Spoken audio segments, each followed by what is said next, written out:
there, we're under the sea today cooking from the Disney Princess Healthy Treats Cookbook, and today's recipe is inspired by Ariel, and it is Ariel Seashell Madeleines. Take a picture here.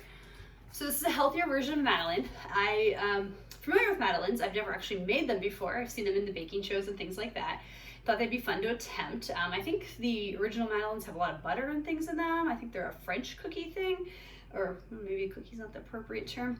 Either way, these are a healthier version. They use things like honey, swerve. I used allulose, did I say that right? And there's some regular flour, and there's also some almond flour in this as well, and a few other things like olive oil and stuff. So I'm getting ready to prepare the batter. You have it in two steps. You have a step where you kind of mix together the eggs, some honey, and some stuff like that, and you whip it till it gets nice and light and fluffy. It actually says it starts as a dark color and gets lighter, so we'll see about that. And then you mix it with the flour or the dry ingredients. You kind of mix those together in the bowl and you combine them, and you put it in the fridge for like 30 minutes to 60 minutes, and then you put it into the Madeleine pan. Now, I did have to buy a special Madeleine pan, which I have here. See the seashell in. So I did have to go out and purchase this to make these cookies. This was definitely additional investment, and that will be reflected in my ratings when I talk about it. I think I spent around $20 for this, maybe 21, 22. It was somewhere in the early low 20 price point is what I spent on this pan. All right, let's get started.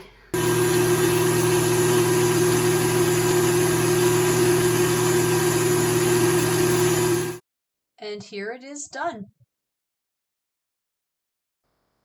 Now I'm adding a little lemon zest and a couple other ingredients to my wet mixture.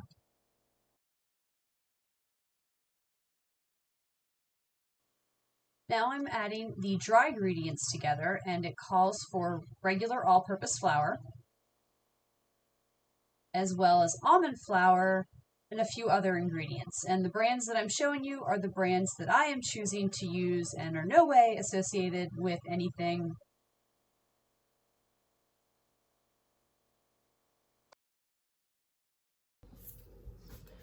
Okay, I've got my wet mixture here and my dry mixture here. I'm going to pour these in and mix them together half at a time, and then I'm going to refrigerate it for a couple hours. Putting the Madeleines into their pan. It says to use a heaping tablespoon. I'm just kind of filling them up to the shells there.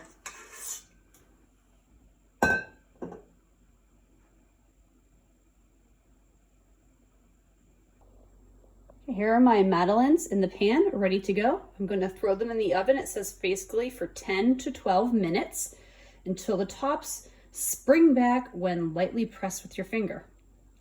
Let's go. Here they are, out of the oven.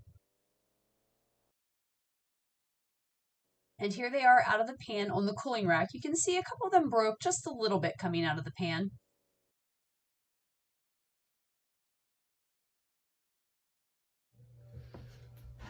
Okay, I have my Madeleine here, fresh out of the oven. I added a little powdered sugar to it, just a dusting like it said. So we're gonna give it a taste test now and see what it tastes like. No, that's not bad. The lemon zest really comes through in that. It's really light and fluffy. I like that it's a little crispy. As you can probably tell from some of the Madeleines, I maybe overfilled it a little bit. One side's a little brown, the other side's a little bit lighter, but overall, yeah, not bad. I think that would be really good with a cup of coffee or something in the morning. So I'll have to taste test it then, see how they sit in a day or so, and give a final thought on this. So let's talk about these Seashell Madeleines inspired by Ariel and the Little Mermaid, which I think I've mentioned was my favorite movie as a kid growing up. I just watched it like repeatedly one summer. I was totally obsessed with that movie. I was pretty pleased with how these turned out for me, my first attempt at Madeleines. I mean, they're not the traditional Madeleines that have, I think, a ton of butter. These are a healthier version that use things like almond flour, and I used swerve, I think it was. It mentioned allulose or monk fruit instead of traditional sugar. I think the swerve worked really, really well. I liked how they turned out. I think the biggest issue I had was the batter. I think I put a little bit too much batter in the pan. I basically filled it to the rim of the seashell, so when it baked and expanded, some of the batter kind of went out, and you kind of had like these little like lips on a lot of the Madeleines.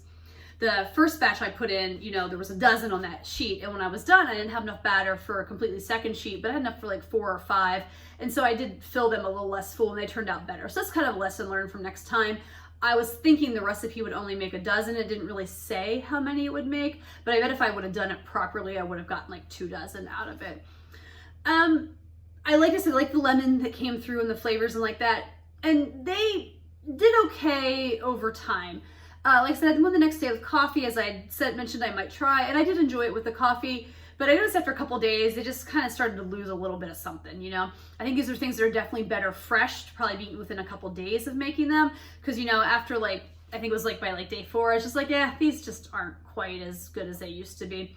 I did make mine a little unhealthy by putting powdered sugar on them, but I do like that just that little like sprinkle of powdered sugar did add a little bit of something to it that I think helped enhance it a little bit. Obviously that doesn't keep it in line with the Healthy Treats cookbook, but it's just a little sugar, right? Like, I don't know, but everybody to each their own, but I kind of like the confectioner sugar.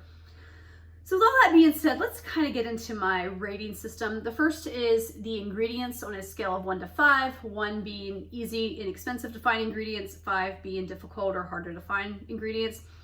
I'm gonna give this a 4 because I'm also including the pan. The pan one that makes the seashell shape. You really can't make a Madeleine look like a seashell without buying that pan. And again, I think I paid like $20, $21 for that pan. So there's a little bit of investment there. Plus I also had to buy the substitute sweetener, the allulose. I know, I apologize if I'm saying that wrong. Somebody please correct me if I am and tell me how to pronounce it, but I'll say monk fruit instead because that's easier to say. But I had to buy that, and then there was the, I'm just looking at the recipe, the almond flour, that was right. So the almond flour and stuff in it, you know, again, these are atypical flours, tend to cost a little bit more than your typical just regular all-purpose flour. So there's a little bit of investment in that in terms of money. Difficulty scale on a scale of 1 to 5, with 1 being easy to make, 5 being difficult to make. I'm gonna put it right in the middle at like a 3, and it's like a low 3, you know? It's like it could be between 2.5 and a 3. It really wasn't that difficult to mix everything together. I thought the recipe was well written out. It was nothing super, super difficult or time consuming. I think, you know, the biggest thing was the pan and putting them in the pan and getting them out on time and making sure that everything was properly cooked and filled properly. And then would I make them again on a scale of 1 to 5, with 1 being never and 5 being absolutely? I'm gonna give them like a 3. And honestly, it's one of those things where if I had borrowed this pan, like if I knew somebody that had this pan and I just borrowed it instead to make it myself, I don't know if I would rank it that high. I actually probably give it like maybe like a 2. But because again, I bought this pan and invested in it, and this is something I mentioned in other videos, if I'm going out and buying something to make these recipes, I'm more likely to make it again. I'm definitely going to try regular Madeleines because I want to see how they compare to these. But I think as far as like if you're looking for like a cakey, cookie type alternative to something that's a little bit healthier for you and not loaded with sugar and things that you don't necessarily need to put in your body, I do think this is a nice alternative. It is very fun too, especially if you are somebody maybe hosting an Ariel party for maybe a kid or something like that. I could see this being like a fun little treat to serve kids that again is a little bit more on that healthier side and not loaded with processed sugar. So yeah, that's why I'm kind of putting it in the middle. I don't know, because I don't have kids, that I would make it for them, but I do have like nieces and nephews, and I actually have a niece who loves mermaids. If she wants these seashells, I will make them for her, no problem. But that's my review on the Ariel Seashell Madeleines from the Disney Princess Healthy Treats Cookbook.